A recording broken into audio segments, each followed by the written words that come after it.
My father was a real conservationist when it came to farming and always kept track of the earthworms. His scale was a pitchfork and 5 to 7 earthworms, you're on track. That means the bacteria and everything is working like it should. Lake County is where the farm is at. I bought it in 1984, and my folks had rented it out for about 15 years before I bought it. The ground was compacted, it was tight. The guy that was renting it from the folks kind of stripped the farm out on my folks. I knew it kind of hurt my folks when I seen what happened to the farm. So my goal was to put that back. I started off with like 1.6% organic matter, and I decided that I had to do something to get the soil back in shape and to cut down on the wind and water erosion. So in '86, I started with a small part of the field. I took a 40-acre field and started working with it.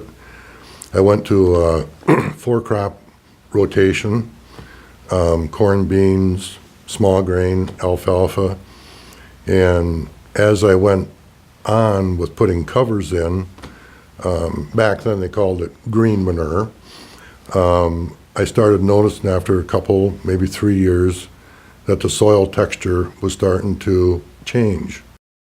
I started noticing that I was having more earthworm activity than I had before, and so I just kept working on that 40 acres, and then eventually I picked another 40 and started the same thing with that. You can save a lot of money with machinery, you can save chemical costs, fertility. I wrote a 25-year plan and I stuck with it. Basically in the maintenance stage right now. Dad's goal was for the next generation, and that's what I'm doing. My kids will end up with it. I'm not saying that they've got good professions, and I doubt they'll ever farm, but they definitely know what to do.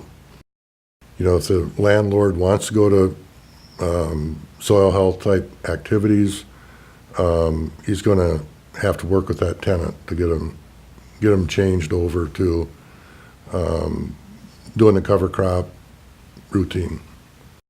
If he wants to have the tenant switch to no-till, he's going to probably do some research on it, the benefits, the savings, and things like that, and probably work with the NRCS and, you know, contact people like that are in soil health and talk to them, talk to people about it, and then talk to the tenant to see if he's willing to try it for a period of time.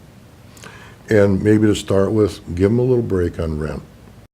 If the landlord has children and he wants to pass his land along,